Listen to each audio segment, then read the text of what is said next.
Okay, are you ready? I'm ready. A one and a two and a one, two, three.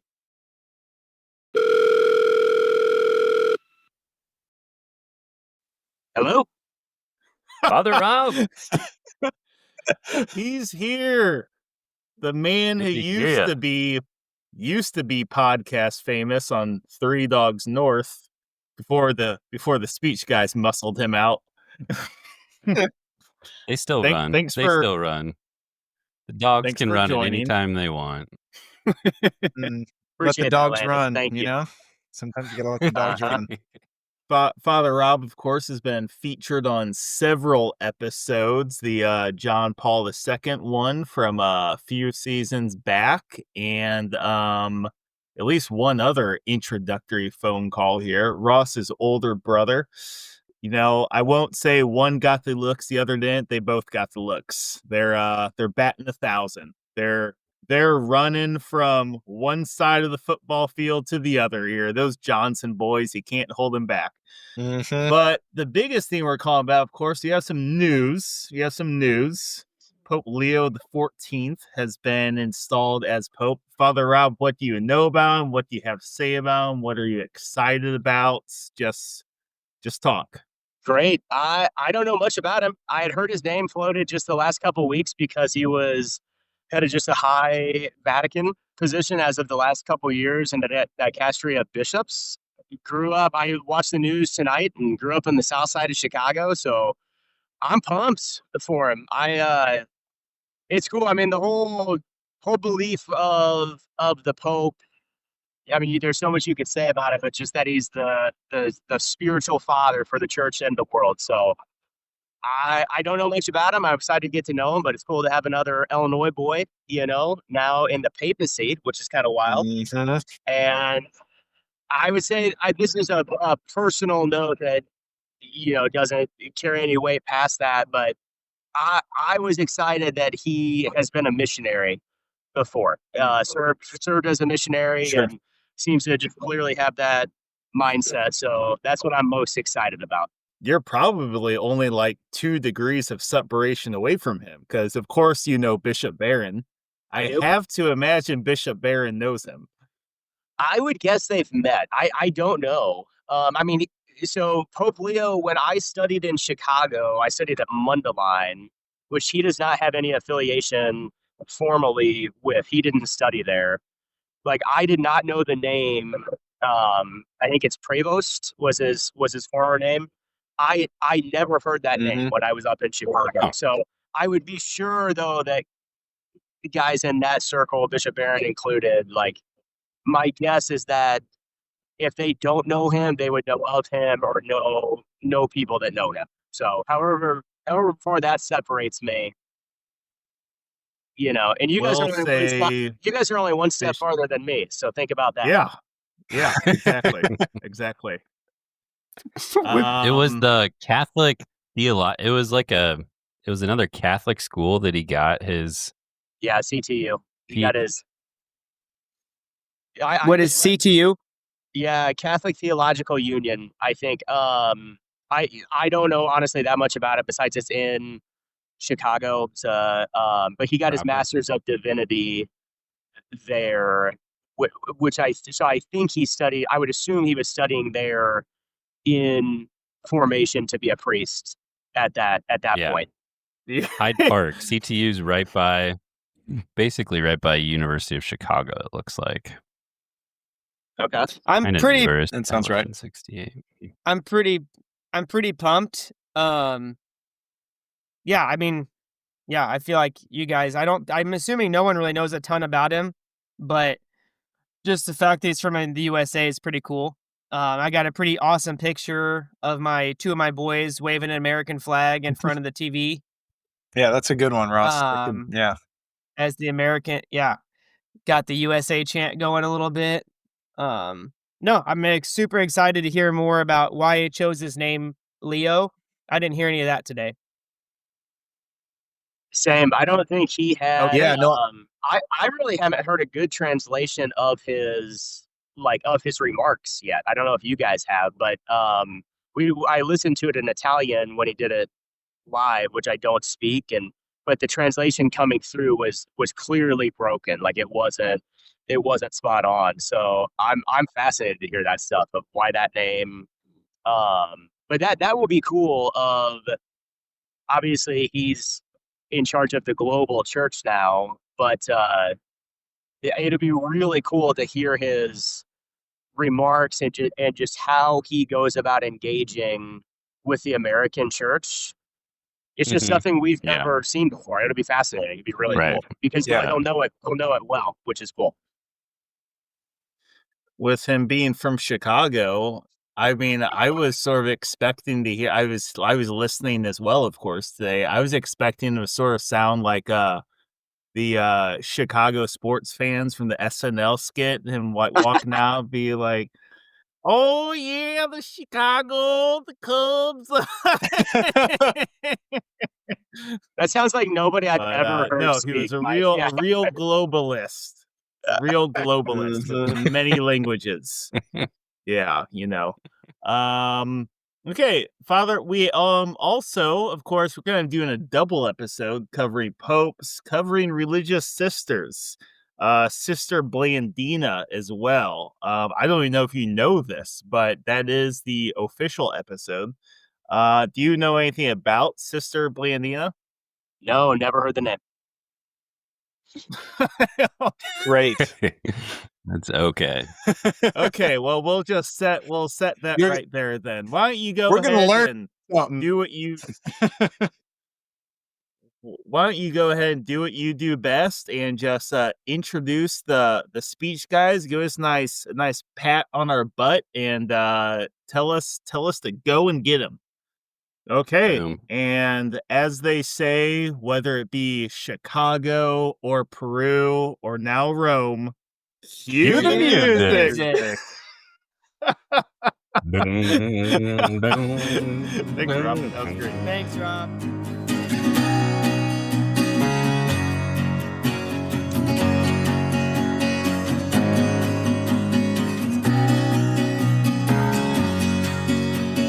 When you see the road, Michael Schaefer, Ross Johnson, Matt Schultz, and Landon Fry are all here.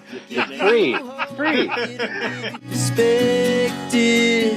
I've been back in I'm just gonna say it. I've been thinking it for 10 minutes. I don't want a podcast scared. Oh, yeah. ashes. Now I've seen the road. Pregnancy is a beautiful thing. Pregnancy is a gift. Shit.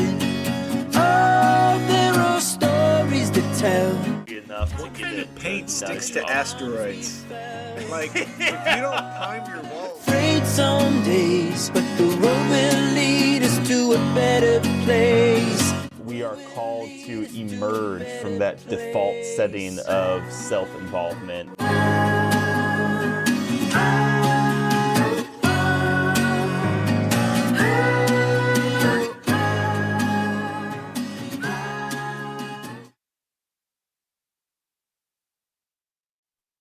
Schaefer, you'll think this is funny before we get started.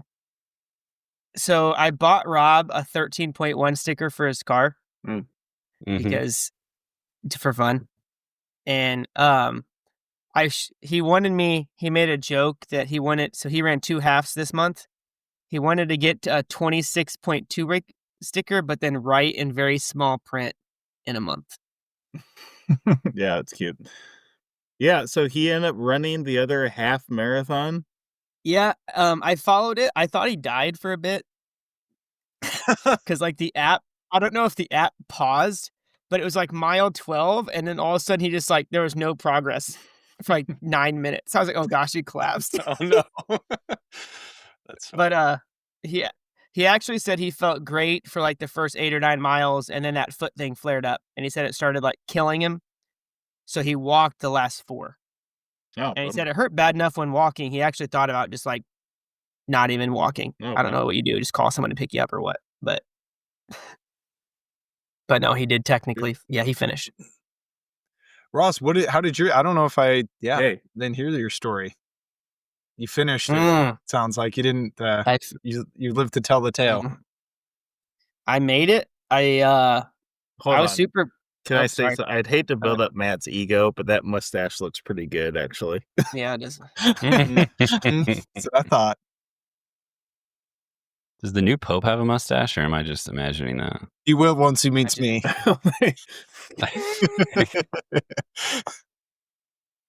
Okay, yeah. Run down the half here. No, it went great. It was a more enjoyable experience than anticipated. Actually, you know what? Your description of the half never got on the podcast because of technical issues. So feel free to embellish here. Okay. No, All right. the long form. Okay, so I get like a 3 to 4 minute form. No, it went pretty darn well. So I wanted to run the Champagne one, but then found out we'd be in Phoenix when that was going on. So that's why we did the Springfield one instead. So it condensed my training to less time than I was hoping for. But yeah, all in all, I feel like it was a more enjoyable experience than I expected. I mean, yeah, the race itself, I was kind of surprised, just thrown off by the amount of people, which Mike has commented. It's actually a small half compared to a lot of halves, but just the like herding for the first mile, I think really threw me off. Like it was distracting. I was describing to the guys, the woman next to me for the first 2-3 miles was panting so heavily. Like I'm still not sure she finished the race. She was like just making so much noise. But no, I threw out the window all the advice that everyone I know other than Mike tried to give me about how to strategize to run the half in favor of Steve Prefontaine style running. So everybody was like, no, what do you want to run your pace at? And I was like, I want to get under 2 hours, blah, blah, blah. And they're like, okay, you need to start off kind of easy, like give yourself time to settle in, blah, blah, blah. And I was like, that's chick. I'm going to go out there and run as. So my strategy was to run my first like 3 miles way under my target pace and then try to slow down to target pace and then hold on at the end. And it worked. Barely. Nice. But no, it was great. I was super pleased Rob did run it with me. And honestly, had he not done it, I probably wouldn't have because I didn't really do it by myself. And he really didn't train at all and ended up hurting his foot. So much appreciated his doing it though with me. But no, honestly, it was, like I said, a more enjoyable. I kind of expected to finish and be like, yeah, never going to do that again in my life. And now I'm more like, I could do that again. But yeah, so overall pretty positive. Dang it, I should have. No, I did not. But it was pretty cool. I got a blessing from the bishop because there was actually a pretty good group. He ran as a bandit, if we can say that online. He ran like 5 miles because he had confirmation. Though my spiritual director ran it on my urging. I told him about it like 3 weeks before the race, and he was like, I might do that. And then, no, he ran it, but he ran like he's fast. He ran like an hour 26 or something.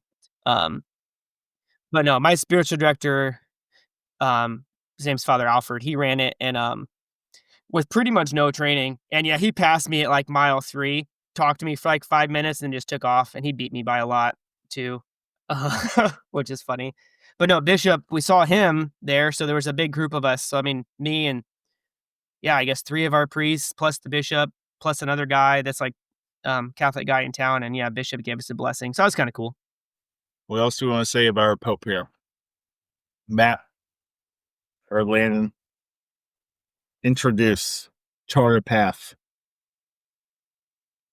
Matt's frozen, so I'll do it. Chart a path for the Pope? Yeah.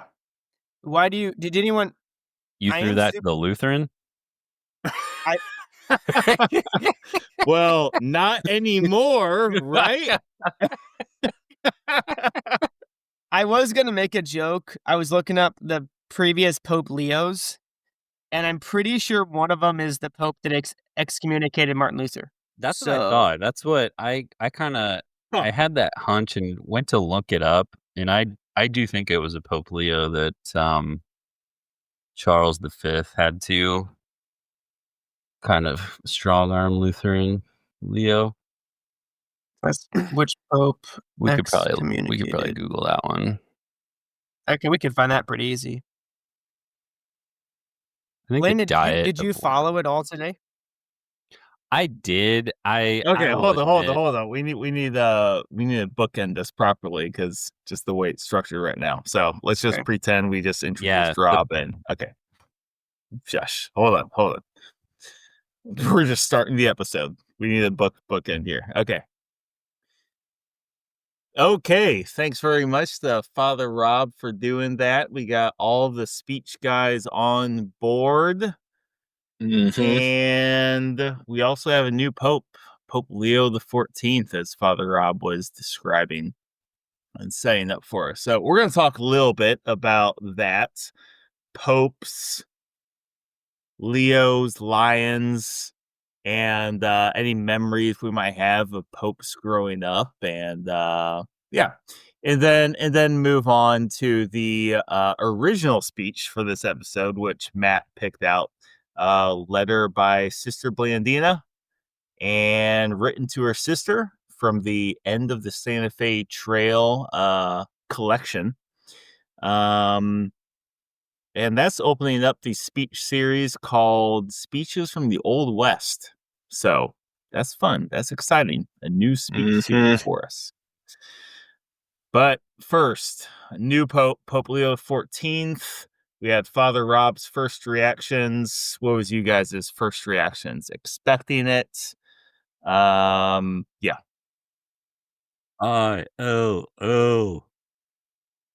Chicago doesn't count. It's not. I like how the only non-U of I guy finished that. That was yeah. First American Pope in the home state, baby. Yeah, no, I mean, I feel like, are we going to change Illinois state motto to the Pope state now? Is that like, we're the only state to get one? It's like, we gave you a Pope, we gave you Lincoln. What else can we do? Infinitely more popes than all the other states. So, yeah.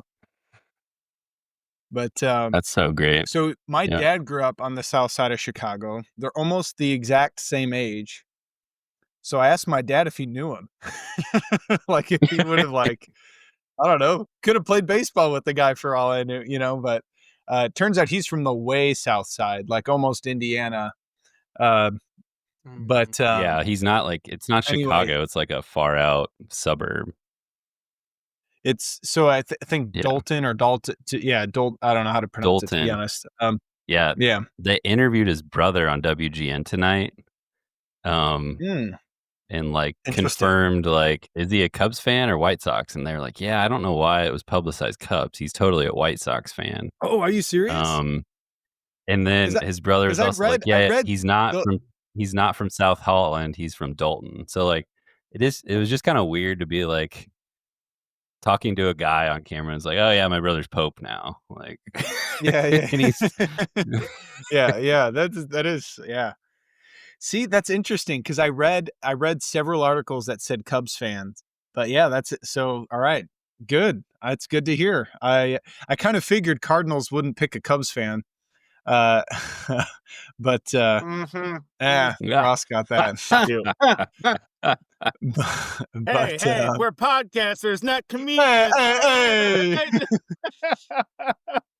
But yeah, so I asked my dad if he knew him, and he said they were in reform school together because they both stole bubble gum from the same. No, I'm just joking. Ross looked like you should have seen Ross's face. Oh man!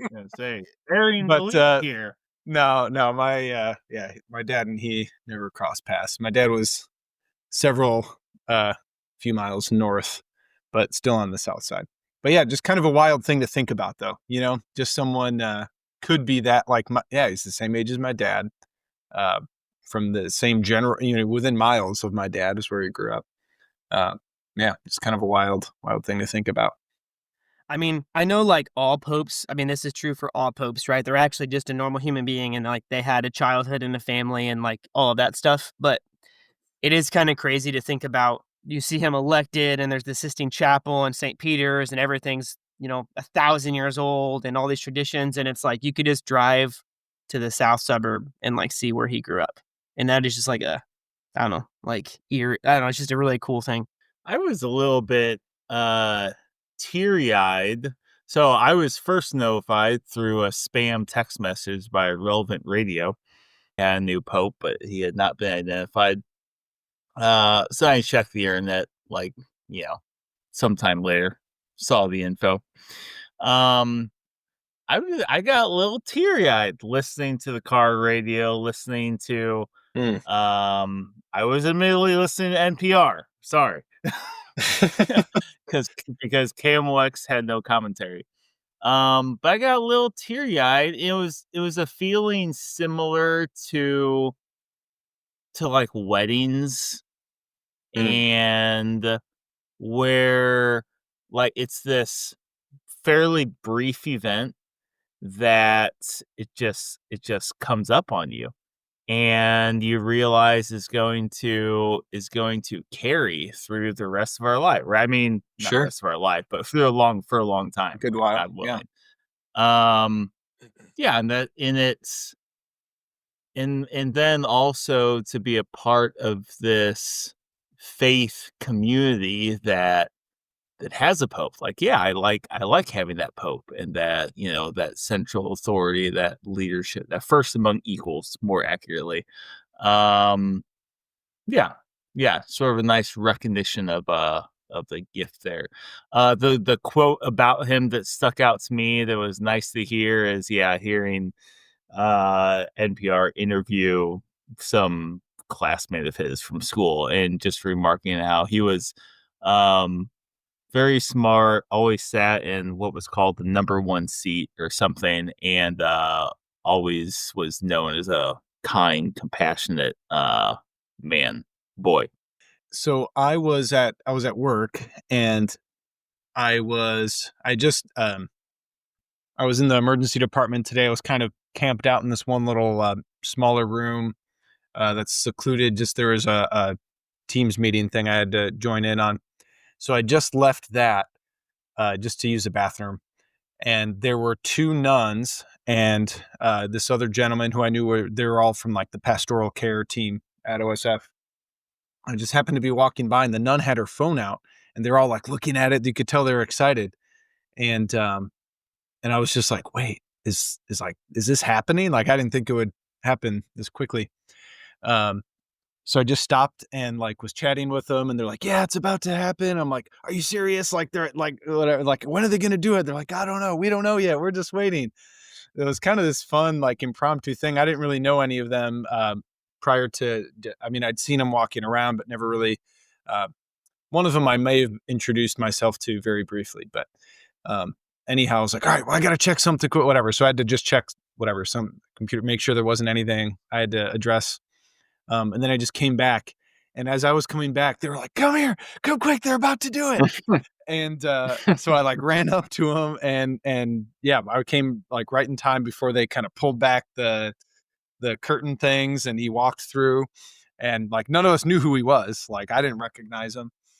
But it was one thing I was just, especially there's one of the two sisters in particular, but they were both like, almost like, like this like sigh of relief, like there he is. Like none of us knew who he was. Like, it's not like they were like, yes, this was the guy I wanted, there was no preconceived notion or desire. It was just this like really pure, innocent, like, there he is. Like, just like they were taking it in and just like very, just like very purely admiring, like, we have a pope. This is awesome. We didn't know he's from America. We didn't know like any of these things that would kind of give you a more natural attachment or like interest or affinity or anything yet. And then the nun's phone started blowing up. You could see little text message things drop down from the screen, like, just people texting her about like, is this a good pope? Or is like, who is this? Like, he's from America. Oh my God. Just these different like brief things.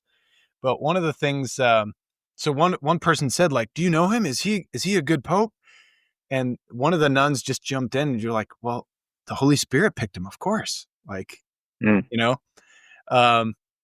which like, I mean, I have to admit, like, part of me was thinking that, like, oh, I didn't recognize him. Like, there are a few of the cardinals I would have recognized. I don't know, maybe 4 or so on the top. I might have been like, oh, I'm pretty sure that's so and so. But yeah, he wasn't one of them. And yeah, I have to admit, I was like thinking that to some degree, like, and that not in a good way. And just like hearing, like, of course he is. The Holy Spirit picked him. Like, it was just like this kind of like check that it was really, yeah, kind of just beautiful to hear.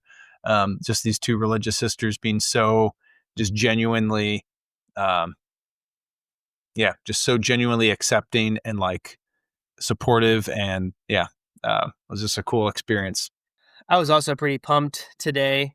Kind of phone started blowing up at like 11:20 or something, and my 11 o'clock patient had canceled, which made it nice. So I was able to like watch a little bit. I always get kind of frustrated. Like, I try not to read too much of the commentary before, because I get kind of frustrated with how often people, I think, not to get too like, oh, this is what's going on, but like, it's almost like kind of feel like people are kind of stuck in our American politics and like how we bracket things and view things, and it's like then project that onto everything else when it probably isn't accurate. But yeah, I was also super excited. Kind of like, like heart rate increasing, like I'm just staring at my phone, waiting for him to walk out. It was kind of funny, like looking back, like you've got this guy that I knew nothing about speaking Italian, so I can't understand a word he's saying, but yet you're still watching it and you're just like, yeah. And it's just like, I don't know, it's just kind of it's an interesting experience. But yeah, made sure I watched it with the kids tonight, like, and they had already watched it. Like, Julie had it on with Benjamin during the day, and I know at least Thomas's class watched some of it at school. Yeah, made sure tonight, we kind of watched some of the videos and stuff so the kids could see it, and we talked about it, and just a really cool day. I mean, kind of excited to hear more and learn more about him and kind of his leadership and, what he wants to do and how he wants to lead and stuff. But yeah, pretty pumped. I was lucky enough to see John Paul II when I was a really little kid, when he came to St. Louis, and I was lucky to see. Yeah, our family like got drawn, like so many. Like all the parishes got to had so many tickets to distribute. I'm assuming it was based on how many people went to your parish, but so it was like our parish did it by random drawing, and our family got drawn. So we were able to go to St. Louis and see JP2, and then saw Benedict when I was in Rome. Sadly, could not see Pope Francis, so I'm still kind of bummed about that. I would have liked to have seen him. Landon, the non-Catholic perspective. The non-Catholic, I kind of didn't realize it was happening. I knew it was about to happen sometime in the coming week or so. I did delete Twitter from my phone a couple weeks ago, so I feel generally less plugged in. And so got a bunch of texts that an American Pope was chosen. So I did pop open Twitter on my computer and kind of tried to keep up with the news. This a little on a lighter note, perhaps the opposite. I mean, it's really cool. It's a big deal to have an American Pope. It's not a liked thing. I'll admit Twitter was fascinating and somewhat entertaining today. There were a lot of just funny quips and relatable things. Illinois, Chicago, US, some light, maybe some not as appropriate, but the whole world is definitely interested in it today, and that's probably a good thing. Okay, so that is the speech guy's take on Pope Leo XIV. Let's take a step back to the past, maybe. Matt, what do we got for speeches from the Old West here? Yeah, it's kind of weird to transition, but there are a lot of similarities between our new Pope and our speech giver. They're both missionaries. Missionaries. They are both religious individuals, meaning like they belong to religious orders. They both were in the Western Hemisphere, different times. 50-50 shot. 50-50 shot. There's a good chance our speech giver also spent at least a little bit of time in Illinois, probably just in passing through. Maybe she was at least on the river that Illinois, a river that forms the lower or the southeast border of our state.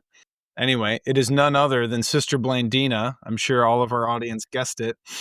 But as Rob mentioned, she's an obscure figure. But yeah, so she's a religious sister. I guess we're not, kind of off our normal game. I'll just kind of give a brief intro to her. Born in 1850 in Sardinia, in Europe. So she was sent to Steubenville, Ohio originally in 1872. So she would have been 22 years old at that point.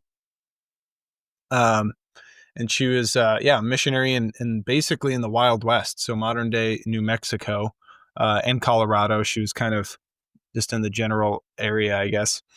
Mostly in, New Mexico. During her missionary work, she interacted with Billy the Kid, Apache and Comanche leaders, Indian tribe leaders, various figures in the United States Wild West. But yeah, so we all know Wild West movies, right? There's the cowboy, the lone operators drifting across the plains and the cattle drives. There are the sheriffs, the outlaws, constantly at odds, the brink of justice and chaos. They're the Native Americans constantly on guard for the intrusions of the white men. They're the townspeople, right? You got your town gambler, your town drunk, your dorky shop owner with spectacles, toothless undertaker guy, and then the beautiful girl fending off all of their advances. But if you really take a deeper dive, you might see some monks, right? So think like the Tuco's brother and the Good, the Bad, and the Ugly. If you guys have seen that movie, like a Spanish mission or something. Feisty nuns probably don't make the top of the list of Wild West figures, but Sister Blandina Segale, or Segale, to be honest, we'll call her Sister Blandina, was precisely this. Not as stationary as a monk in a mission, but not quite as Roman as the cowboys. Sister Blandina had adventures to contend with the Wild West figures we all know: Buffalo Bill, Calamity Jane, Kit Carson, and any number of them folk. But also had with her the charity and serenity of a Mother Teresa. But yeah, I think she's a striking figure that challenges kind of the typical players in the Old West, but also challenges us in our modern understanding of the times, themes, and morals in this unique time in American history. So, well, yeah, can I don't know. We hear? Yes, let's hear this speech, this letter excerpt. How did these letters come about? Briefly, and well, actually, I'd mentioned that earlier, so you don't need to reiterate. Why don't you just go ahead and read this letter excerpt that she sent to her sister? Great. So a little bit of context: her and another religious sister are on they're just on a journey from one area of New Mexico to another. It's unclear what their original errand was, but either way, they're traveling. Looking at the sun, I remarked to the driver, "We can still travel 3 hours before camping." While I was saying this, a gentleman left the tent and came towards us. I soon recognized our friend, Mr. Lewis Grant, who looked at the picture of a corpse. He cautiously approached and said, "You can go no further, and neither can you return. The Apaches are on the warpath." I'll skip ahead a little bit. He basically explains that some man in another camp shot and killed an Apache Indian for sport. That man was reportedly being held in Mr. Grant's camp. Mr. Grant denies this. The Apaches threatened to attack his camp if they did not turn over the murderer. Sister Blandina, this is a friend of Mr. Grant is a friend of Sister Blandina. She trusts him. So Sister Blandina continues, "While Mr. Grant was saying this to me, the men in front of me, who could see through the open lapel of the tent, became more tense, if possible. I looked at Mr. Grant, who could also see over my head, and watched his eyes focused on a point. I asked, "What now?" He replied, "Scout Indians on the knoll opposite us." Instantly, I determined to go and meet them, and so stated. Looking at Sister Pauline, the sister accompanying Sister Blandina, I said, "Pray, pray." Then, raising my crucifix from my rosary, I turned. The scouts were fully 2 rods from us. The first sight I got of the Indians, my teeth began to chatter, my knees began to knock against each other. But my brain worked fast. 22 men and a sister in the tent. I realized that 2 Indians could not conquer the men in the tent who were prepared to protect all our lives. But the 2 scouts only needed to give the war signal, and our doom was sealed. So, bracing myself with prayer and utilizing my natural courage, I slowly walked to meet them. As I approached, my eyes caught sight of their armor.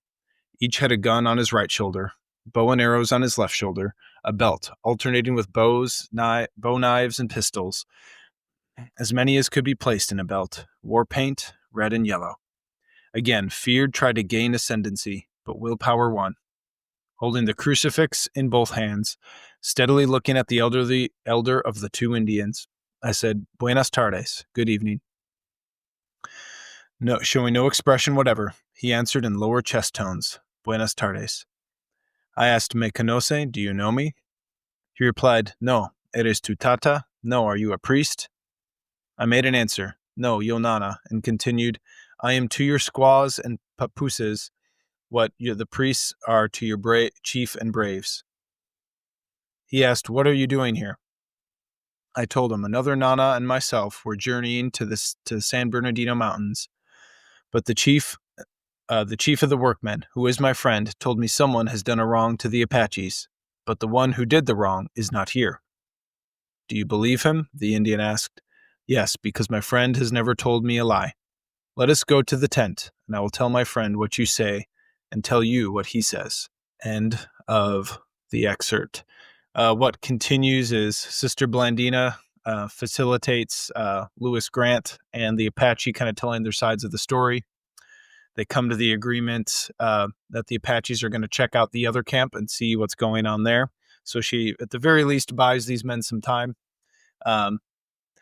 There's no mention in this letter whether or not that, what the kind of end of the story was. But anyway, I think a captivating story and not a situation when you think of the service of religious sisters.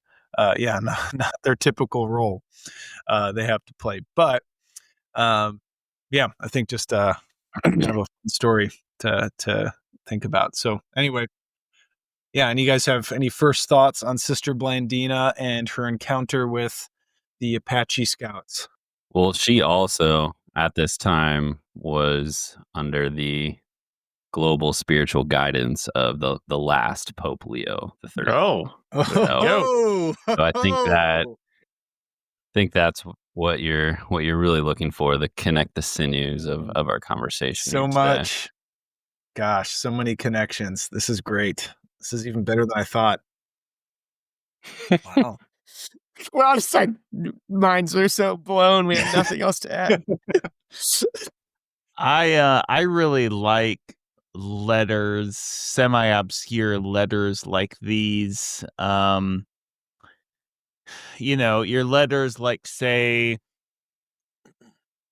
Thomas Jefferson to Lewis and Clark, or to the Congress, trying to tell everyone why they need $2,500 for the core discovery.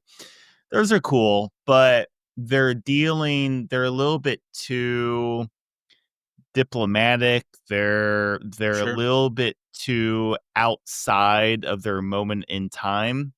Whereas something like this, being attacked by Apaches, like, that's obviously a scary thing, but in the whole context of history, it's not exactly history making. And so since you encounter language and the interior experience of something like this in such rare moments, it becomes that much more striking to read and consume and hear something like this. It sort of reminds me of that speech that I had picked way back when. What was it? Like Last Letter from a Lonely Girl. This girl just talking about the pandemic and just these really obscure little interior aspects of falling in love with this guy. And so it reminds me of that. And I love all of this line after that kind of emphasizes my points here. This last line at the very end of the letter, as Sister Blandina is sort of reckoning with the reality of what she just did, is basically, sending the Apaches after some other guy whom she thought was guilty, but, still, not sure what I would have done necessarily, but regardless, she says, when you come to I guess she's telling this to Mr. Grant. Yeah, telling this to Mr. Grant, or explaining what she told Mr. Grant. When you come to Albuquerque, please do not mention this incident to me or what became of the man. The advice to turn the murder over to the Apaches is given as my conscience dictates. I'm not certain that theology bears out. Whew. Man. I mean, she doesn't try to fluff it up, try to make like, oh, well, I'm justifying myself and I'm not really culpable because this is dire circumstance. Exactly. Yeah. It's like this. Yeah. She calls it like it is, which I think is admirable and interesting. First reaction, I had never heard of Sister Blandina either before this. I will also give the internet public, praise to Matt for saving my butt in prepping for the episode. Life in the Johnson household has kind of been out of control, crazy busy. So Matt saved my butt with getting ready. So thank you. The mustache. But yeah, I just kind of sat around. My honest first reaction, I was just like, this is kind of cool. Because it kind of, reading her excerpt, kind of sounds like a Western movie. So you're picturing, John Wayne about to intervene and take care of business, but it's like, nope, it's just Sister Blandina, it's just a religious sister. So yeah, my honest first reaction was like, oh, this is just kind of cool. Yeah, not quite as mind-blowing as what Landon just dropped on us, the Pope Leo, that literally left us speechless. But thinking about it now in relation to how we just talked about his the new Pope. And it's also I feel like it's kind of cool just to and maybe, this is literally a minute of thinking, so it's probably worth more reflection, but just and how differently God can use different people. So you've got, a guy from Chicago that's now in Rome, Italy, not the center of the world, but in this global city, that's going to be impacting, literally over 1 billion people for a lot of years. It might even, have impact on politics, international conflicts, so much this. He's going to become an earth-changing figure. And then you've got this girl from Sardinia, but I think they moved to the U.S. when she was pretty young, but I think she grew up in Ohio. Well, she was 22 when she was sent to Ohio. Okay, sorry. Yeah. But also another person, but then she's sent to the Wild West. Yeah, obscure person. Yeah. The absolute, especially at the time, right? Middle of nowhere, but in her own way and in his own providence, God was also using her.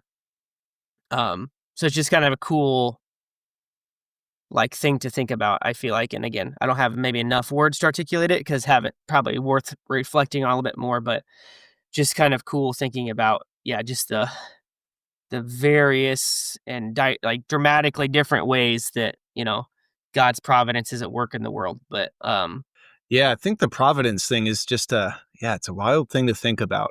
That's one of the things I don't know.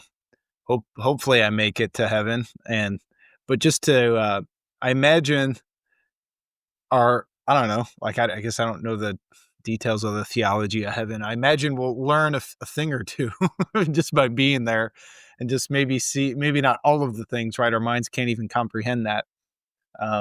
But just to understand certain things, even if it's just like, oh, that's what Sister Blandina, like this thing led to, you maybe there's, some obscure thing that she did, or not even obscure. I mean, these are pretty big things that she did in different circumstances that, just led to, a million other things, or, maybe prevented greater evils from happening or whatnot. And just kind of bringing that down to your own life. I think just brings more meaning and significance to what might seem like a mundane existence at times, right? Just me changing diapers and trying to be patient with boys who are ornery or contentious or whatever. It's like, that actually will be have ramifications, and private, being open to.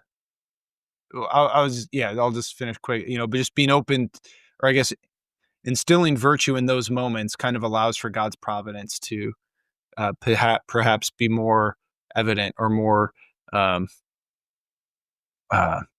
visible, I guess, if just by kind of being attentive and present to those small moments. It just brings significance and meaning to your life in a way that otherwise would be like, oh, who the heck am I? I'm just a random dude in Peoria. But yeah, what were you going to say, Landon? More of a lighter note, initial reaction. What came first, the chicken or the egg? Did I perfectly predict what everyone was going to choose as a speech? And when I called you out for choosing a Jesuit ministry to Westerns, were you like, oh yeah, that's a good idea? Or did you already have this one like locked and loaded? So I did not have it locked and loaded. I had no idea what I was going to do. Claire was the one who, when I told her the theme, just instantly she was like, you should do something from that Sister Blandina book. So she read like the entire, well, maybe not the entire thing. I think she read like at least half of this book of her letters. I know for sure she read the ones. That's even more impressive for me that I picked it right. Yeah. No, it was very much Claire suggested it. I didn't have a better option, and Ross was screwed.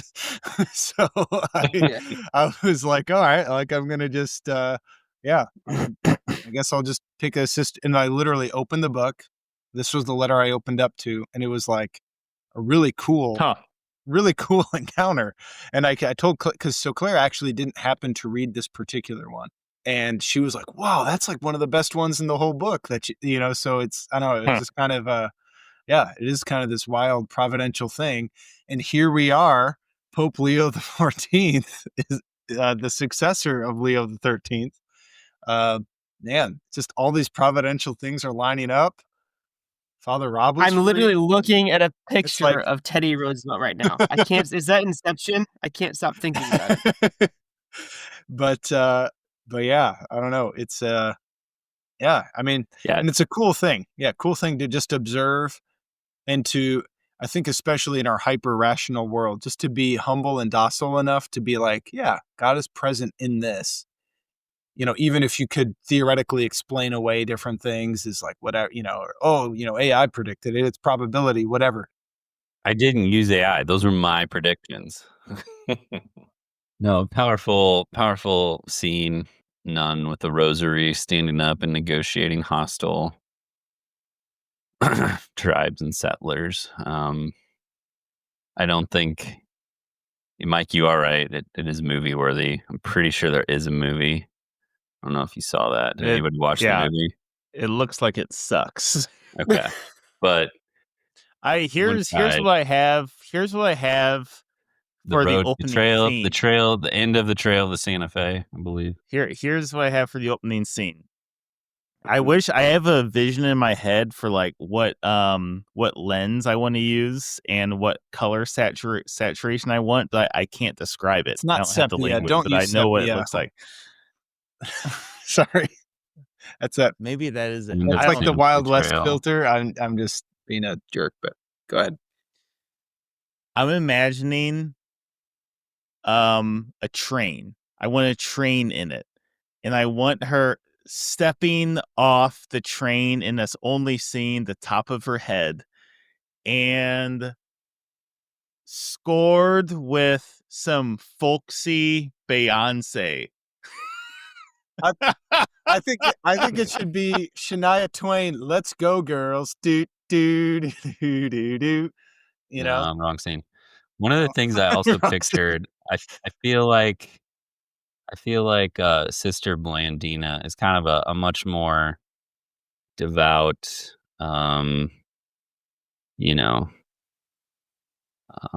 pious version of kissing Kate Barlow from Holes.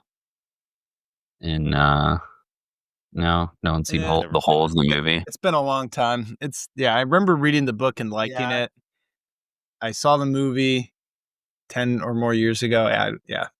It's lost a little. There's just not that many. There's not that many female protagonists in the Old West. That's the point. Mike, what kind of music is playing as she steps off the train? I told you. Folksy. Folksy. Say he's a country singer now. Haven't you seen the commercials? I have not. Is that a real really thing? That would be. Holy smokes. I didn't know that. Yeah. She won an award. It actually sounds pretty decent. Yeah, it's like the number one song. You would hear it. Are you kidding me? Radio. Yeah. Okay. Wow. You would know it. Listen to this. You heard it. All right. Texas Hold'em.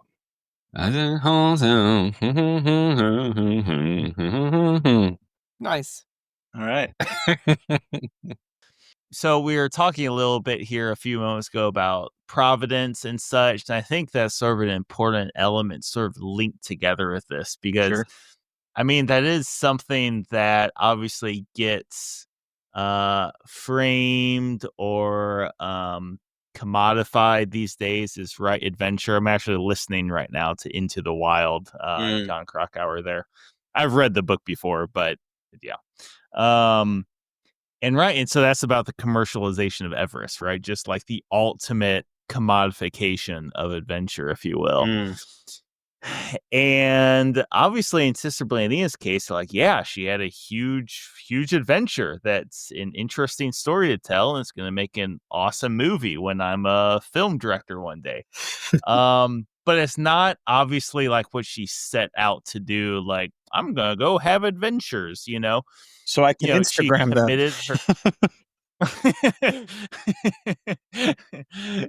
She committed herself to these presumably very genuine movings in her heart in response to Christ's command to go make disciples of all nations. And that's obviously what she was bound to.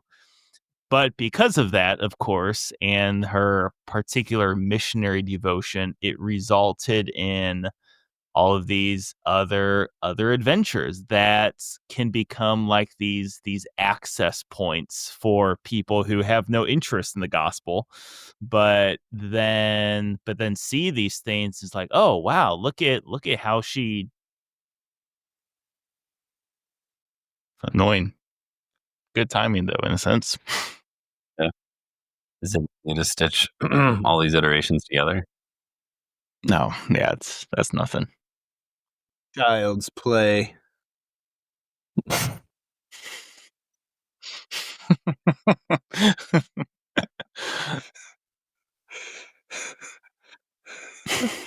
So, providential adventures is kind of what we're going for, right? Yeah, there you go. So, I don't know if I guess this is kind of an adventure. So, especially provident, you mentioned like commitments that you maybe don't expect to turn into adventures.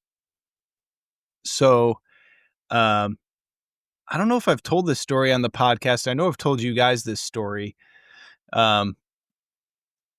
But probably the biggest, so there was a guy, so I was bartending at the Knights Hall, right? So my original low-level commitment was I'm going to serve beers at this lowly populated, lowly establishment in Peoria to old farts and occasional people who rent the hall, right? And there was this one day, it was a particular guy who showed up, and he was definitely drunk before he even got there, and he had a few beers.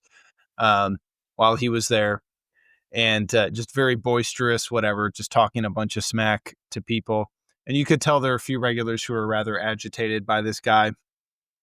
But at one point, he pulls out a knife and just starts like not threatening people, but just starts like waving it around. And he was basically telling people that he's in a biker gang and that he's like a badass guy.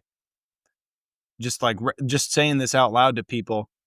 And when he pulled out the knife, I basically was like, I mean, I was kind of like just, being mildly polite to the guy up to this point, but I just looked at him straight in the eyes and said, listen, I don't tolerate knives at my bar.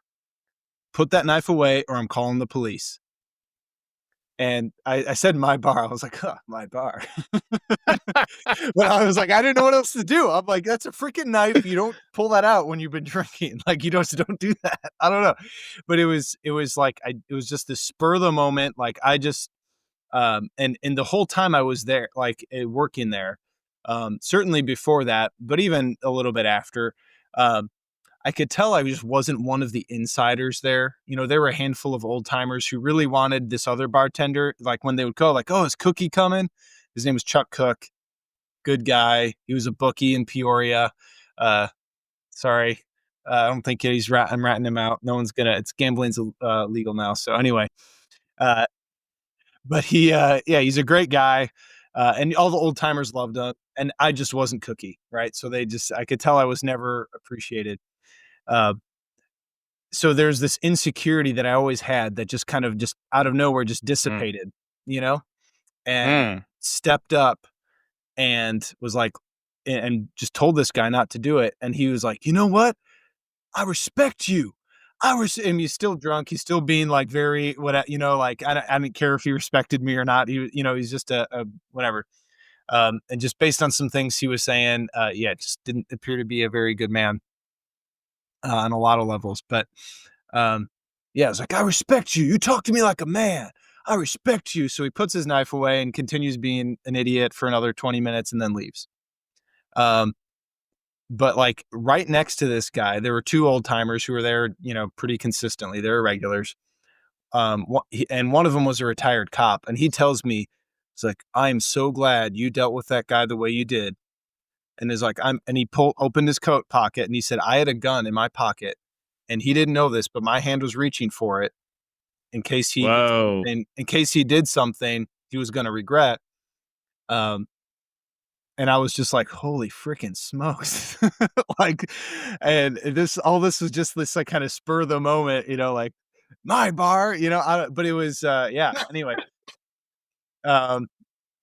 I guess that's the closest. I really haven't been a terribly adventurous person. I've always been very pragmatic and safe, but I like how you introduce that is like like I did not sign up to be a bar fight breaker upper at a Knights of Columbus Hall of all places. But yeah, that's what happened.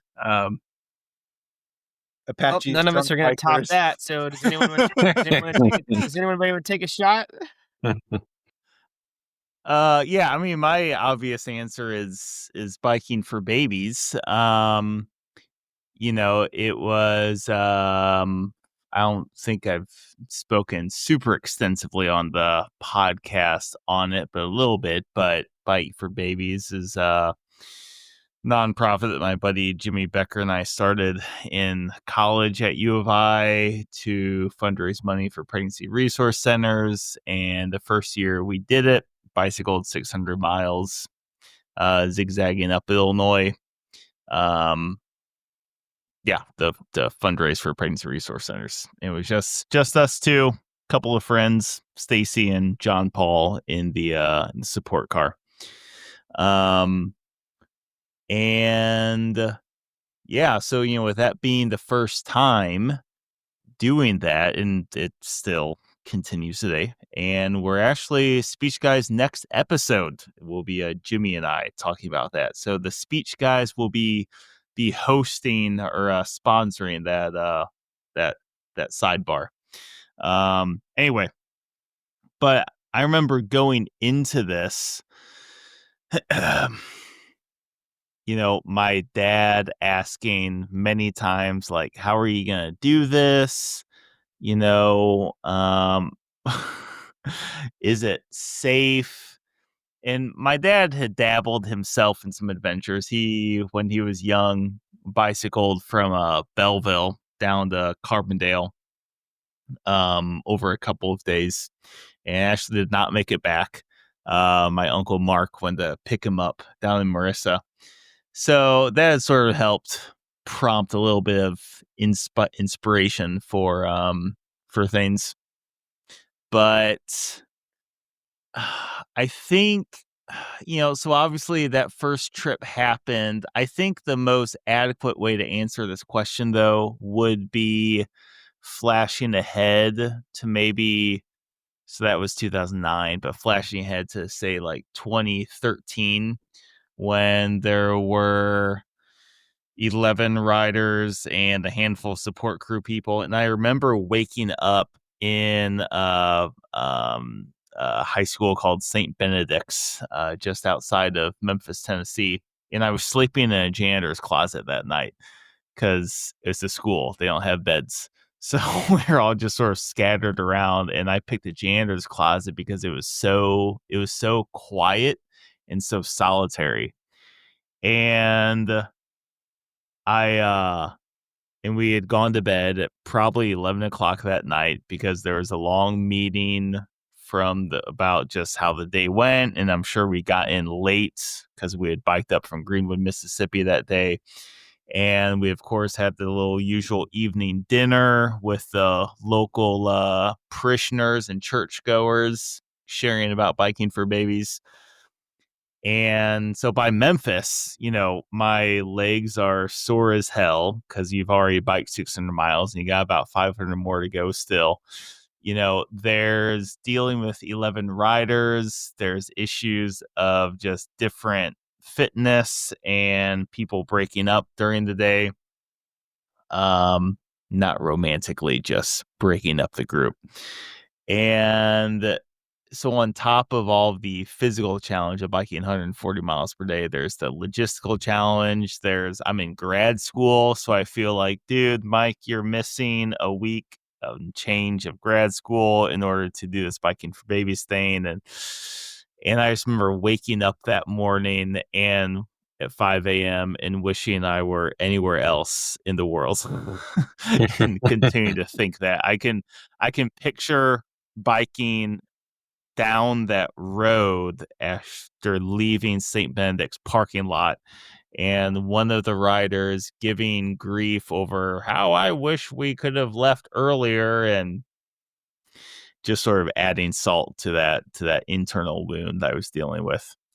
I don't know. I don't think I communicated that story well, but yeah, I mean, Biking for Babies has continued to grow, and yeah, I mean, I served as president and co-founder for 7 years, and just thinking about that initial commitment that was made to do this with a friend, and continuing to honor the commitments that were made year after year to coordinate logistics and be some sort of ride leader and all these different things, just making certain personal adventures possible for myself, like the one described there, biking 230 miles in a day or 1,100 miles in a week, or, biking 300 miles for Jabot in a day once. Anyway, I say all of that because none of those things would have happened without that initial commitment to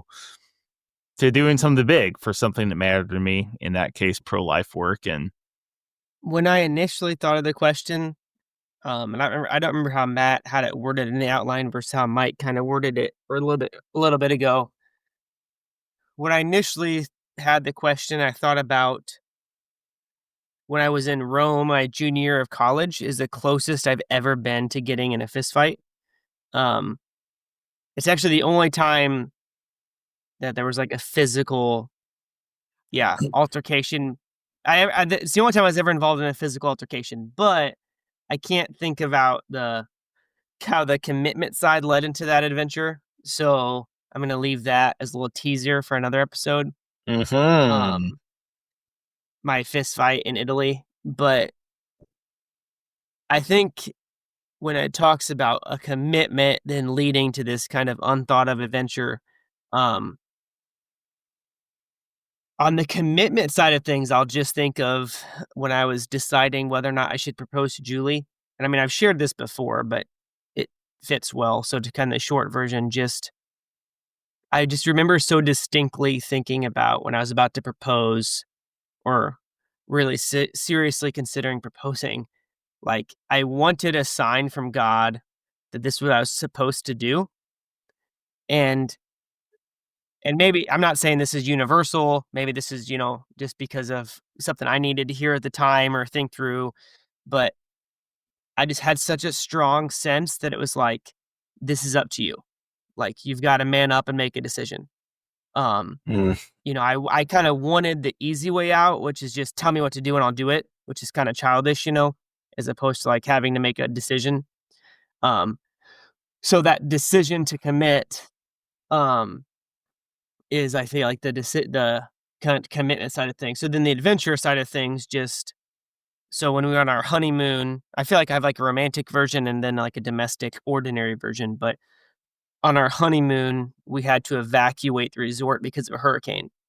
And there is just an interesting, like, when you're with another person, it's like, we have to leave or we have to do this. Or like if we were on a camping trip and it was like, I don't know, we don't get flash floods in Illinois, but I don't know, if something bad was about to happen, there'd be a sense of like, we all have to work together to get this done, or, we all share equal responsibility, or I don't know.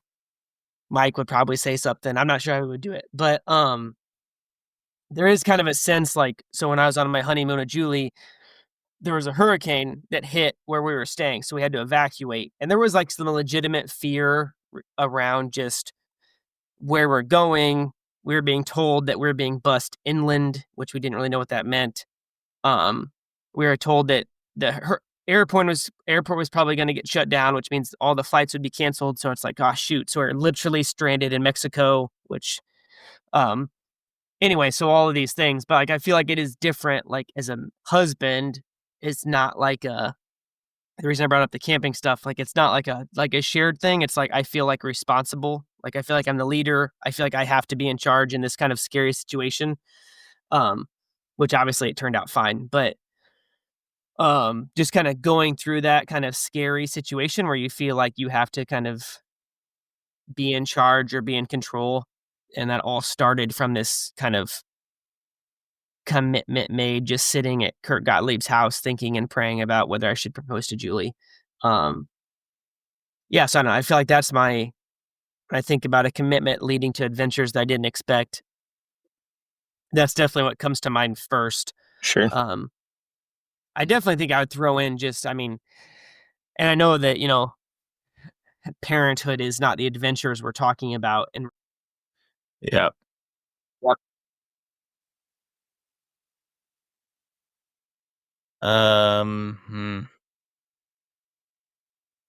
I'm just looking at that. This is definitely on my end. It's RAM issues apparently. Oh, it's fine. 25-minute segments are fine. Yeah. Okay. It restarts up great. Something. Okay. Continue, Rush. Just where I left off, or do I start over? Where do I start? You were being Trump was busting you out of the country, something like that. MAGA, baby. If Biden was president, I'd still be stuck there probably. I'm gonna import Russ. He's amazing. Everybody knows it. Okay, so adventure. I do think there's something to be said for just the adventure of parenthood, and in an almost comedic way. Matt says not symbolic ones like the adventure of parenting. Literally not supposed to talk about that. The conversation. So I'll just stop. I'll allow it. I'll allow it. Okay, not symbolic. Better be good, Ross. No, good. You okay. just go. I mean, I could go my mouse killing incident, but now that it was outlined as a no, so I'll just stop there. Committing to jumping off the cliff to marry my wife, and then getting to rescue her from a hurricane in Puerto Vallarta. With the assistance of Donald Trump, of course. I mean, I wouldn't have made it without him. Oh boy. Yeah, just the hang on. Landon needs an adventure. Landon needs an adventure. Gosh, shut up! What the heck? I saw the term. I did see adventure, biggest adventures, not symbolic ones. Reasonably could have died. So I'll take that. I don't think I can tie any moralistic provenance with it, but I'll lay out a few of the key facts. 5 years ago, early summer of COVID, had gone on could have gotten you. Couple dates with Lauren, was spending time in Chicago, and there was a mutual friend of mine, kind of friend from college. We worked on a couple late night projects in college. Cool dude. It was an odd crossover. He's also a friend of Lucas's. We kind of triangulated a few things there, and kind of guy like you meet up with once a year. Lives get busy, but check in. So he had inherited his wife's grandma's sailboat, 45, 50-year-old sailboat on Lake Michigan. He was getting into sailing that summer. He's like, you and Lucas should come out. Let's go sailing on Lake Michigan. I'm like, fine. Yeah, sure. I think, nachos and a beer, couple hour hangout sounds easier, but let's go sailing. So Sunday afternoon, go to the sailboat. He's months trained. He's taking it around. We go out and it was so odd. We get out of the bay. We're cruising. We can kind of see the Chicago skyline. It's not a sunny day. There were some clouds, and there was a big green cloud south of us, south of Chicago. We're like, oh, that green cloud. So we get a solid 2-3 miles out from the shore. We're out there. We're sailing straight out. We're not following the shore. And within about 60 seconds, a storm comes out of nowhere. It starts torrentially raining, and the winds, I mean, we probably had 30, 40, 45 mile an hour, 50 mile an hour gusts. And so we're in this old sailboat, and all of a sudden the sails are up, and we just start turning quickly. And so Lucas goes below deck. George and I tried to steady the boat, and it's a small sailboat, and my leg got stuck. The wheel is turning. We got to get these sails down, and the boat's at 45-degree angle. So we're kind of almost tipping into the water. What was Lucas doing? It was the deck wasn't big enough. I so was drunk or something. Just get out of the way. And so it got really serious really fast.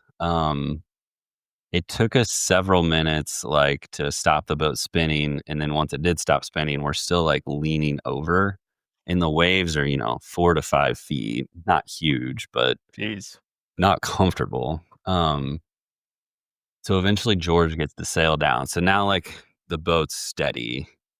It's still windy, wavy, and it has just a little bit of an onboard motor. And we didn't know what direction we were in now. It's there's an old compass. It's which way's the shore? If we start moving, we don't want to go further out. And so Lucas is on his phone. He can barely get cell service and is pointing us I think the shore is that way. My service is coming in and out, but it's probably that way. So it probably took us about an hour to get back to shore, and it wasn't nearly as bad as those super tense 10 minutes where once we got back, I mean, we had to we were all just visibly shaking. We weren't wearing life jackets. It was kind of dumb, actually. No morals to the story, but that was probably the closest to. I still think it's funny that you had a compass, but you were trying to use Lucas's phone instead to figure out which direction to go. It was an old boat. We weren't positive that it was correct. So it sounds like you're trying to leave the Truman Show. Yeah, it was that scene. Yeah. Although I randomly saw that on TV a couple months ago, and I watched it, and I was like, oh, that was much less severe than what I experienced. Like, wow. I don't think the waves and the wind were quite as high for Jim Carrey. Plus, it was fake water. Like, we're in Lake Michigan.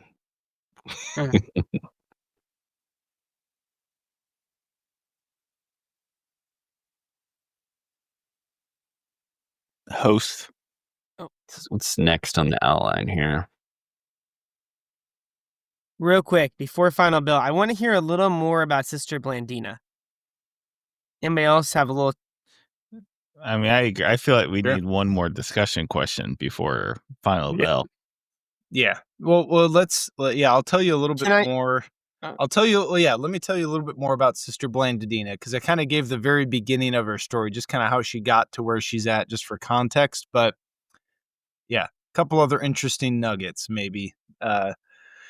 So one of her big things was she in several instances, she advocated on the behalf of Hispanic peoples and the Native Americans who were being swindled at various various scenarios by the United States government. So there was that. At one point, she took care of and visited Billy the Kid in prison, like the Billy the Kid. I guess the original story. So Billy the Kid came to the town that Sister Blandina was in. His intent was to scalp 4 doctors who had refused to take care of one of his friends who was shot, right? So basically the doctors knew he was a criminal. They weren't going to take care of him. Sister Blandina nursed his friend back to health. And when he came to thank her, she kind of convinced him convinced him out of his plan to scalp these other doctors. Later on, Billy the Kid and presumably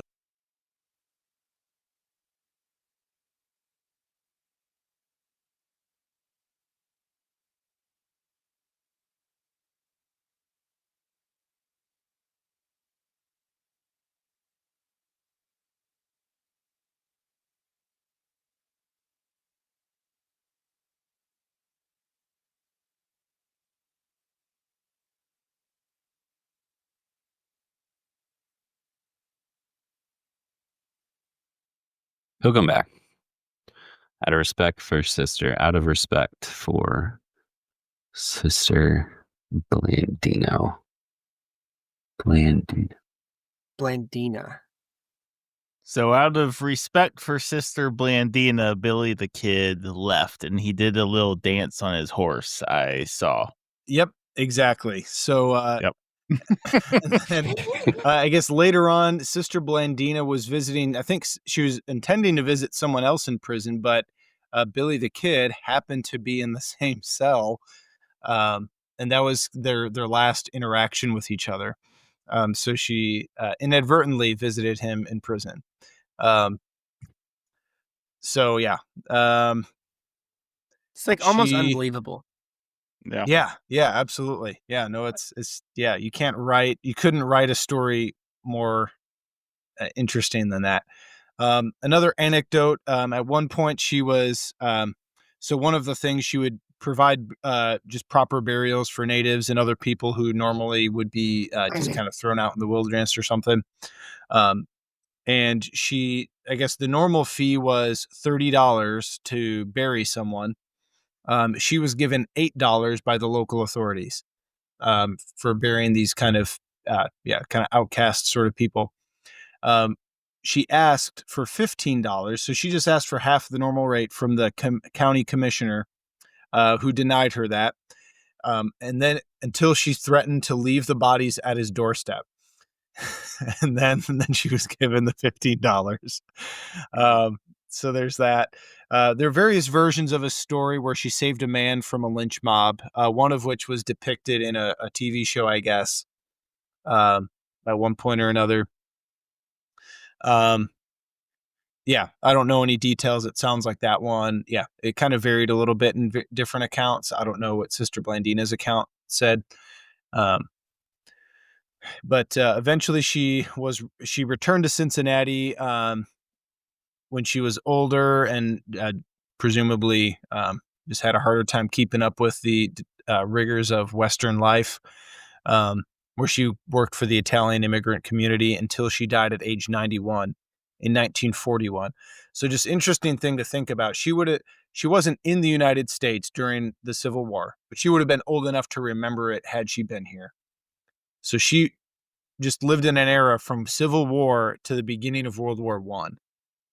Or I'm sorry, beginning of World War II. Already lived through World War One, which is just a crazy span of history. Just to think of how different those two wars were and how different the world had become, kind of during her lifetime. But yeah, just a few more anecdotes about Sister Blandina. Kind of fill in the gaps of history. But so we're on the Old West quad, right? We're shifting to a new quad, a new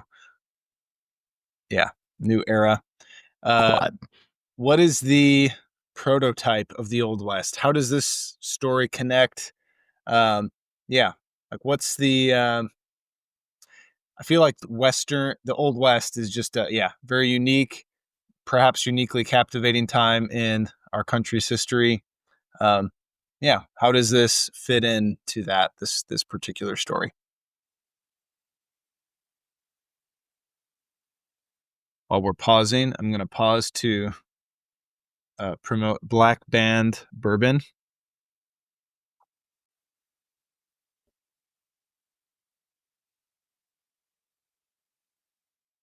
Okay, we got cut off on what is the prototype of the Old West? How does the story connect? How does it differ? Do you guys like Westerns? I don't like Westerns. I don't. I never quite got into them. I saw No Country for Old Men, and that seemed like a bit of a psychological thriller. But I think I could maybe rough out the general plot lines. I think that my fascination with, there was a clash of cultures when Columbus came over. That era of generation also had a Pope Leo the 10th. That was more Reformation Pope Leo, about the same generation though. And I think that, it's like just the West hitting each new kind of tribal settler and having to kind of integrate European cultures with the natives was always pretty hard. And this was one better story from that, mostly better. So for that reason, it is intriguing. I'm intrigued by the clash of millennia difference between civilization and tribalism. Sure. When you guys played Cowboys and Indians, what team were you on? I was always on the Indians. I thought they were way cooler. I do think Cowboys were always the bad guys. We were there were just enough like movies. Like, do you remember Indian in the Cupboard? Oh yeah, for sure. There was just stuff like that where, whole different subject. We get into it other times, but like, sure. We literally celebrated the Aztecs for like months in 5th grade, and like Cortez was like Satan, right? Yeah, really interesting. I almost felt like Cortez was celebrated. That's interesting. Not really.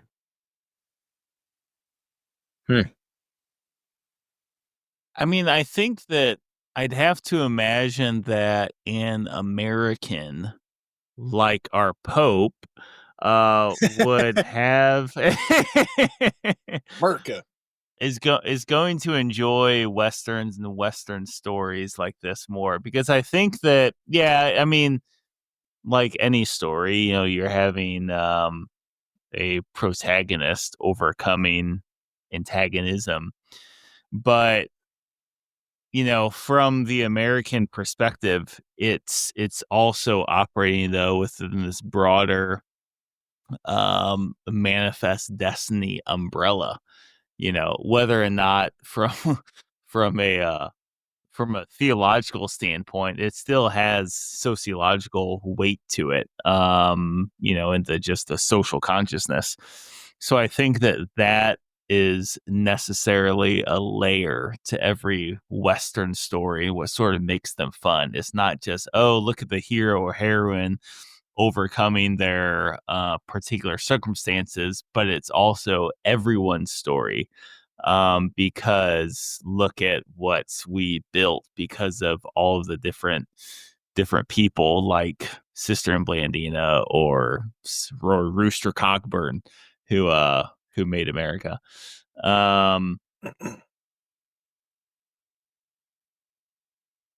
And I don't know, and I think another, just sort of try to work the Native American element here, and I mean, I think that is a necessary, yeah,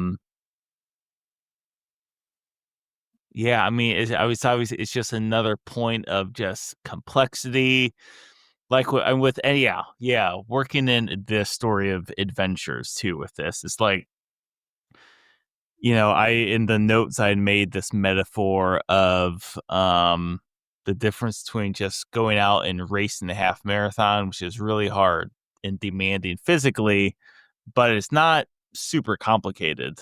Sure. Versus a real adventure like climbing, a little bit more of an adventure where it's physically challenging, but it's also psychologically challenging as you're trying to assess these different risks. You know, with a Western story and bringing Native Americans into the mix, that's just this, yeah, another layer of complexity where it's nothing simple. You can and ought to feel sympathy for some. You ought to be disturbed at other situations. Very evils were done.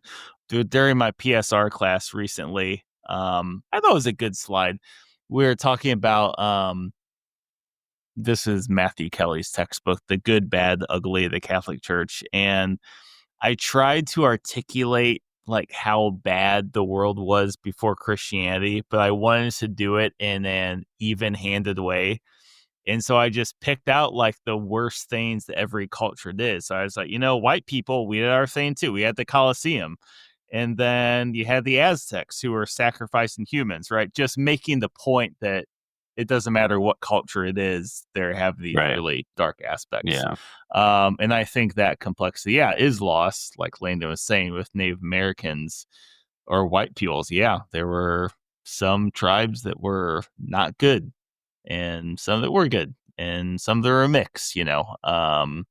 Yeah. And I'm sure I'd suspect that Sister Blandina had that.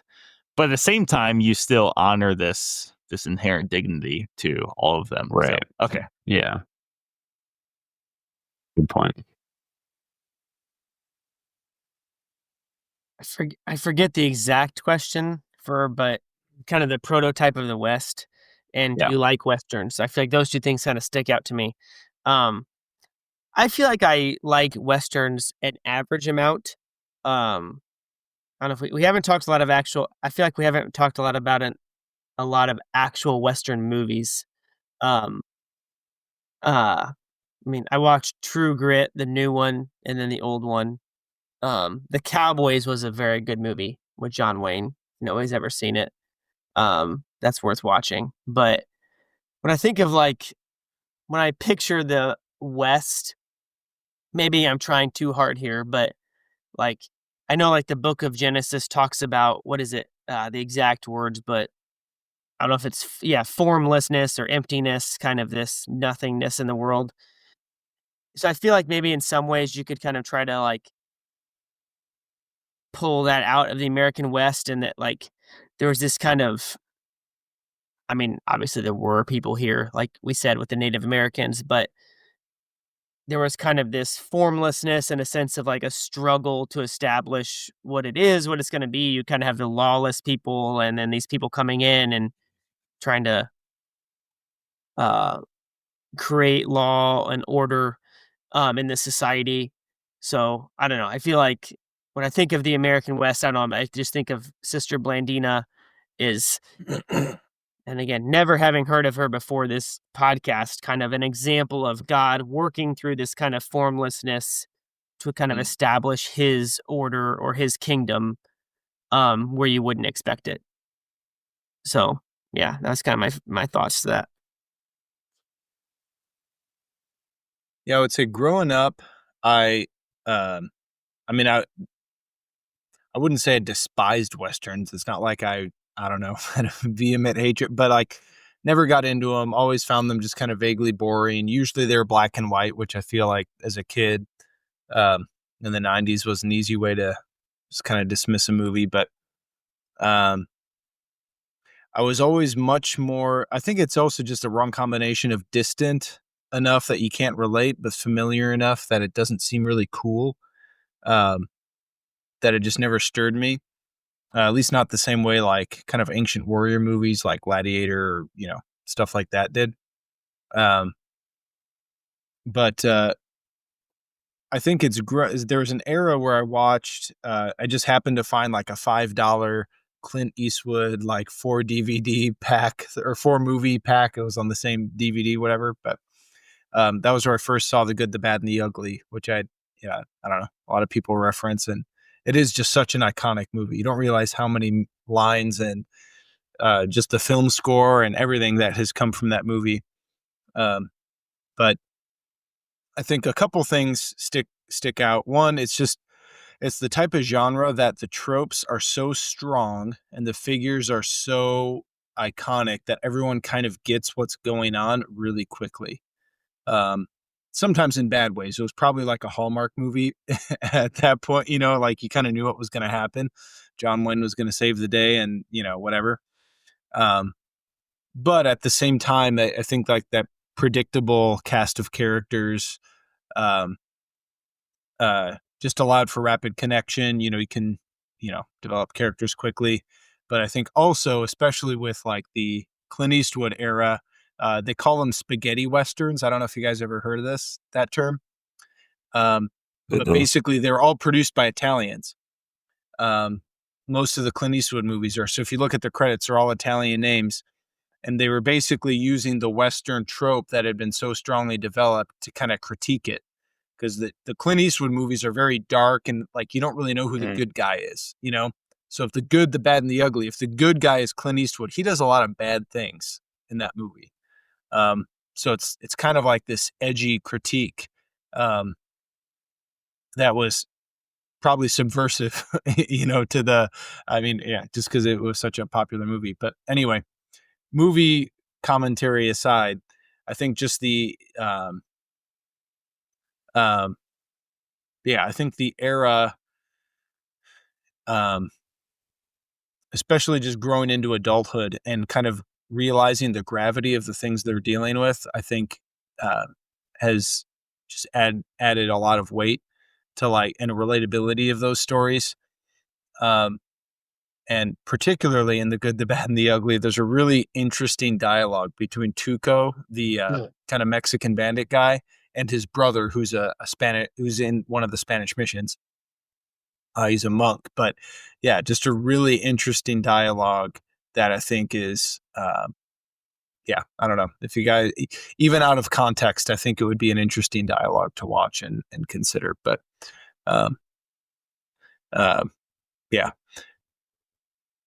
anyhow, I think I think the older I get, the more I realize the gravity of the situation. I think the more Westerns have kind of started to kind of stick with me as like, okay, yeah, this is an interesting or more captivating. Or I think Sister Blandina's story, especially, I don't know. I think just being married and appreciating my wife more and appreciating women in a unique way as a married man, especially just, I mean, seeing my wife go through labor for the third time, and just the unique courage that women have and that sort of thing. Whereas like, I think if a man were to just go out and meet these Apaches, they might have just gotten murdered. Just because, like, all right, it's a man doing it, but it's like, there's this sort of disarming beauty in a woman, right? Not like physical, but just like, there's this disarming, like, this woman's coming out. What's she doing? Like, it's captivating. It makes you lower your arms or and kind of like, okay, I need to address this differently, and it's just this unique gift that she sort of said it. Yeah, go ahead. I was just going to say, you sort of said it at the end there, but just to grant Sister Blandina more the delicacy with which she navigated the situation there. Yeah. Yeah. It's just beautiful, and it's like, you could say like, oh, it's badass, it's heroic, and it is badass and heroic, but it's just, I think beautiful is just a better way to describe it. And you use the word delicate. Cause I mean, I could totally picture, I don't know, maybe you'd call it toxic masculinity. Matt would be no!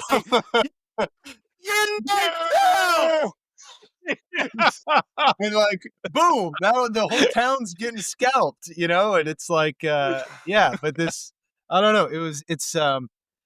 I think it's just this really, if you just put yourself in that situation, and especially, I think she uses the word instantly. Like, I instantly instantly, I determined to go meet them and so stated, it's like, wow, this woman was so like, I don't know, in tune with God's calling for her life, or so, I don't know what you want to call it. There's probably a much better way to describe it, but whatever it is, like, she had it, and she had it in such a way that she was like, this is what I need to do. I am a woman. It's not, I am woman, hear me roar, like but it's like, I am a woman. I have something that none of these men have. And this situation is calling for that. And, and it's just a really beautiful way she describes it. She's gentle, she's afraid, but she's courageous. She's vulnerable, which I feel like is kind of I don't know, maybe that's like I don't know, maybe I'm getting too far ahead of myself, and that's just like a uniquely feminine thing, to just be vulnerable and embrace that, I think, in a way that men just have a really hard time with. But in a way that, like, is really needed, in situations like this that are, I mean, in this case, it's life or death delicate, but in other situations, it's like, just, is this, I don't know. I just see the way Claire kind of handles the boys sometimes, and like the way Claire interacts with, like, just our neighbors and just things like that. I'm like, whoa, like, you are just, there's something very different and beautiful about it. And I think that's something that I think Sister Blandina in particular kind of brings out in this, that, I just really like about the story.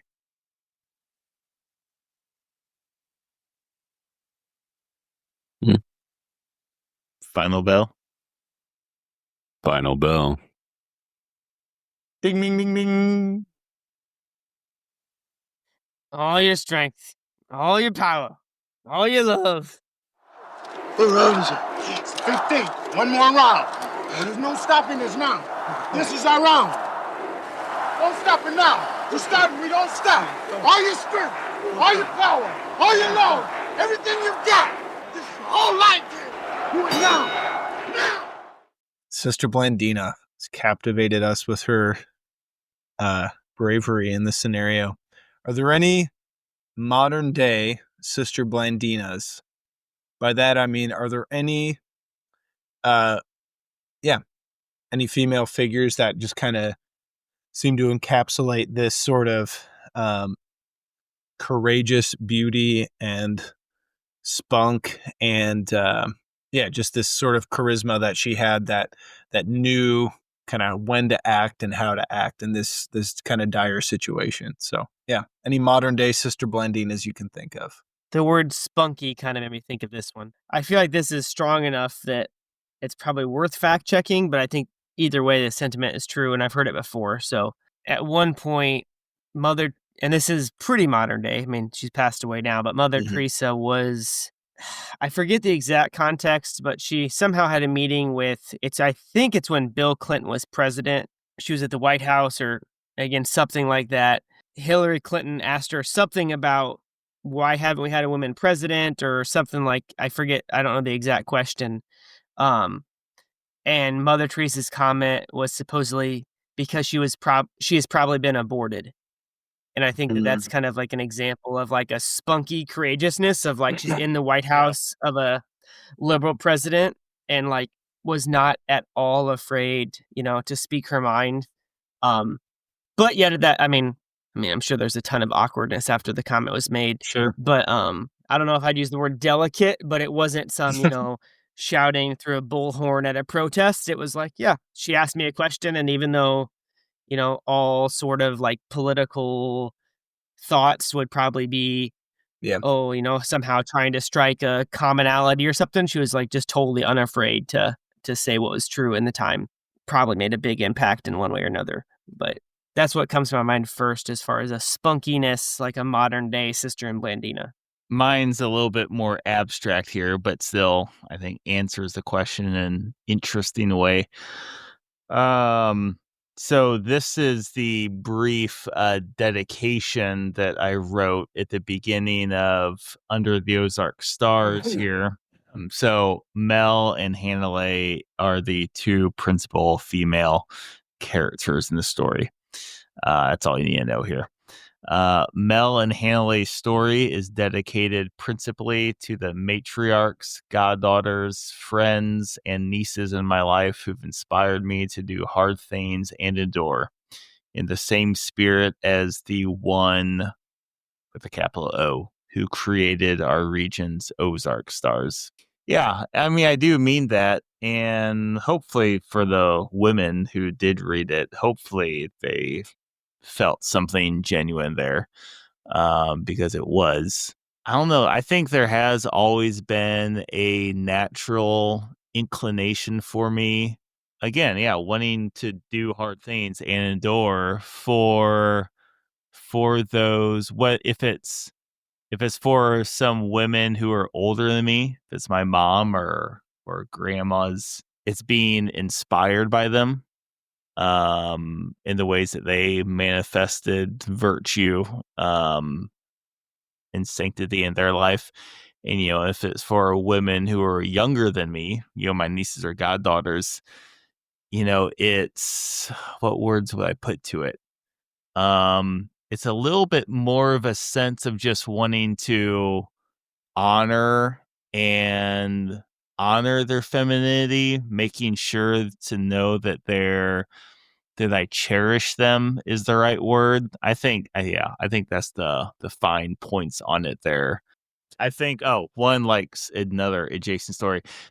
I've never done this, but I've heard guys say they've done it, and I mean, I believe it. Maybe you guys have done it, but just that kind of story where it's the guy who became a priest because he started going to daily mass because he saw some gorgeous girl at mass, right? Yeah, I think that does speak in general to how men can be of wanting to, not impress a girl is not the right word for it. I mean, that can be like a fun, shallow interpretation of it, but just trying to be better is a way to honor the femininity. There's a nun that Claire got to know. Claire was at Benedictine University in Kansas for a bit. There's a religious order near there that she had visited with some friends, or they had hosted some event, whatever. So she got to know a few nuns in this religious order. And one in particular she kept in touch with. very low stakes event. Certainly not Mother Teresa in the White House, but so we were calling Claire and I were calling her one night. So this sister had known that we were engaged and whatnot. And we had just casually mentioned that we went on a walk with some friends of ours, and we prayed the rosary with this friend couple of ours. But we also mentioned that we had booze with us, that we made a mixed drink, and we were just enjoying a mixed drink while we were praying the rosary on this walk. And we thought it innocent enough. But she just kind of was like, wait, like you were drinking while you were praying the rosary? She kind of like paused the conversation and basically was like, like, yeah, like, why would you do that? Like, why wouldn't you, like, like drinking's fine.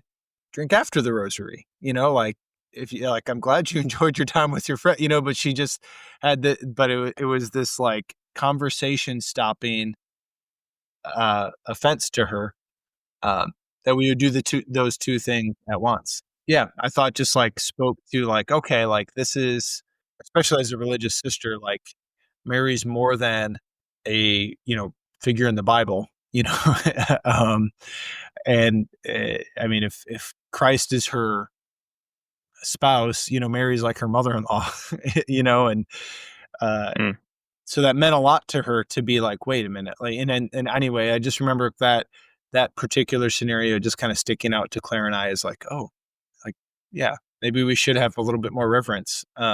And yeah, but it took this sister to kind of stick her. I mean, it's not like she's sticking her neck out. Like we're, receptive people. We trust her.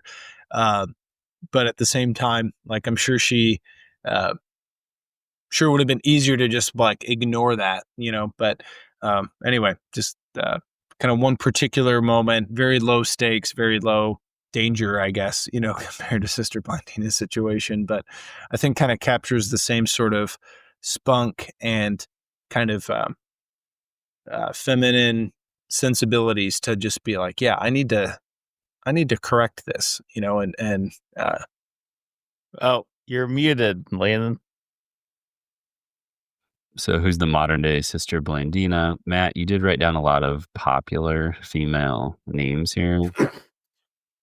So yeah, those weren't meant to be like who are like they are all Sister Blandinas. That was right. I don't think I would say ignore that. That was I think an ill-advised spur of the moment idea. Well, you were just throwing out examples, segment. But it's gotten my train of thought on like, well, I disagree with the ones you wrote down, but I've tried to like think of others, and sure, I don't know. It's probably all a little bit too political, cultural. Don't podcast scared, Landon. Social. Don't podcast scared. No, but I don't know if anyone in pop culture really stands out.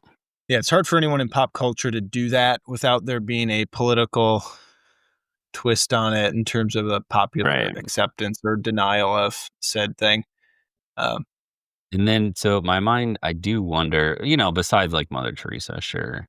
I don't know, like, is there a modern day Mother Teresa even that is that world renowned? Yeah, certainly no one that's that popular as she was, but. So anyway, that's my stream of conscience. I would maybe make a note of the broad category of like, I've heard the term trad wife. Have you heard? Sure. I think it's like an Instagram, Facebook, Twitter thing. I don't know, 5 kids, 20 acres on a farm, glorifying a more provincial version of life that still is making them a ton of money because they're like Instagram influence famous.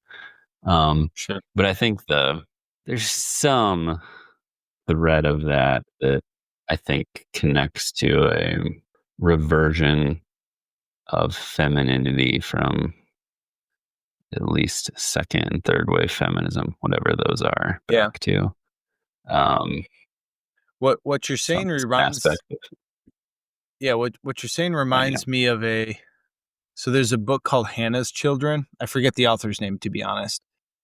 She's either like an economist or a sociologist by training, I want to say.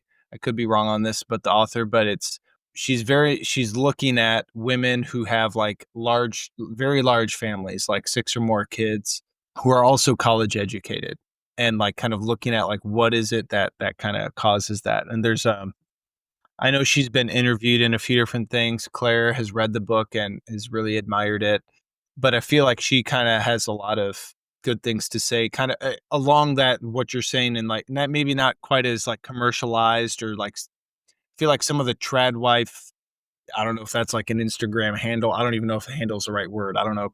I'm not, I don't do that sort of stuff, but like the hashtag trad wife, I feel like a lot of that might be superficial or kind of commercialized at this stage in social media history, maybe. But yeah, maybe that's like the Hannah's Children folks might be kind of what that. Speaking of Hannah. Speaking into that.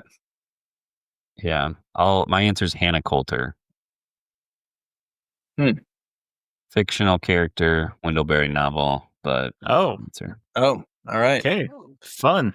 I'm up next, I suppose, and Landon's guess is probably right. It will be Lewis and Clark letter, or maybe try to find a George Rogers Clark letter. But then we can get Southern Illinois going on here. But all the good things come from Illinois. Black band bourbon. Yeah. The Pope. Yeah. And you're all supposed to say it Speech together. guys. But until then, thanks for drinking and thinking with us. Be safe out there. Hey, cue the music. Sleep tight. Dead ends come and go.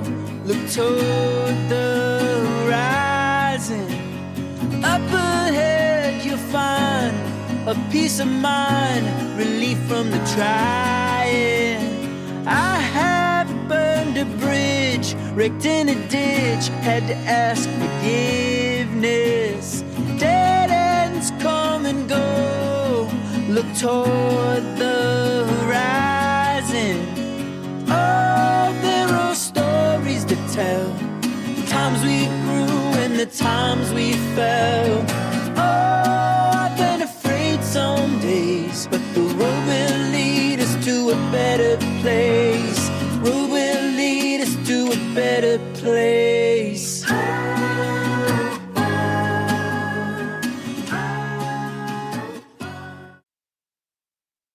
Hold on, Ross, you have a postscript.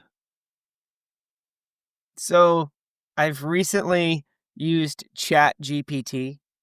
I know I'm a little slow. I was a little bit afraid of AI. I've literally never used it still. I'm behind you even, Ross. Don't worry. Oh my God. I used it starting this week on some PT stuff. Will it put us out of business, Matt? Probably. Yeah, I think it might. It was freakishly impressive when I put in this. I literally wrote, "I'm a PT. This is my patient symptoms," and not only was it like spot on what was happening, it literally said, "Would you like a treatment progression for this patient?" And I just wrote yes, and it wrote what to do in weeks 0 through 2, 2 to 4, 4 to 6, and 6 to 8. And I was like, I think that's exactly what I'm supposed to do. So anyway, I think it will. I think we're screwed, Ross. So I was like, yeah, AI just did what I took 7 years to do in 30 seconds. But so I wrote this, and I want to read it to you guys. Are you ready? Tell me about the Speech Guys podcast. Again, I'm playing with this. Are you ready? The Speech Guys is a podcast that delves into the power of impactful speeches throughout history, literature, and film. Hosted by Mike, Ross, Landon, and Matt, the show offers a conversational and reflective approach to analyzing speeches that have shaped societies, inspired individuals, or sparked significant events. What to expect? Each episode centers around a notable speech, exploring its content, or context, delivery, and the impact it had. The hosts bring a blend of humor, insight, and thoughtful analysis, often relating the speeches to broader themes in culture, politics, and personal development. Listeners can expect discussions that are both entertaining and intellectually stimulating. Themes: the podcast covers a diverse range of speeches, including speeches that got someone killed, diversity, speeches #DEI, examining how certain speeches led to dire consequences, speeches from Oscar-nominated films, analyzing memorable movie monologues, speeches by dads reflecting on fatherly advice and its impact on personal growth, and speeches by prisoners highlighting powerful words spoken from behind bars that resonated globally. The speech guides encourage listener interaction by inviting suggestions for future episodes. Listeners, blah, blah. Anyway, I've done this 3 times, and it words it differently every time. Like, but I'm it's not still kidding. it's still accurate. It's still It's kind of pretty much spot on. It says like the kind of general HRE sounding what we would write. Has all of our names in it. But like as far as episodes that to listen to, it's like I've done it 3 separate times, and it's been completely different all 3 times. So it's like it's unique every time I do it. Interesting. Wow.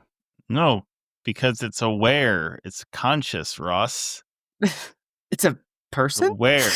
So what you should try to do, especially if you're on like Grok or some of the ones that don't have as much political correctness built into them, is like ask it to be like, I don't know, this is just general AI stuff. Like, all right, take out all this HR like talk and just shoot it to me straight. What do these guys really say? And then see what it says. Called what? Grok? Well, just take out this HR and like shoot it to me straight. Okay, hold on. Real quick, before Mike falls asleep. Tell me about the Speech Guys podcast. Okay, we'll follow it up on the... Ross, we know how, at least me and Landon know how GPT works. Well, you gotta keep it on the same thread. Keep it on the same thread. Cut out the bullshit. Yeah. Speech Guys is a mediocre podcast. That kind of sucks. Ask it if we're racist.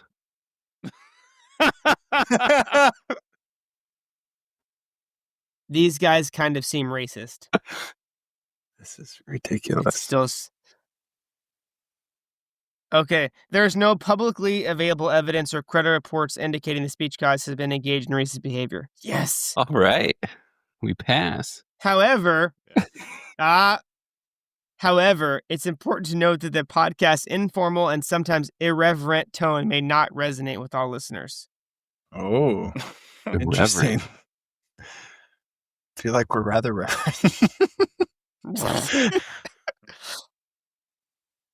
I don't know. Okay. Interesting. I'm going to bed. Good night. Doodles. Sleep tight.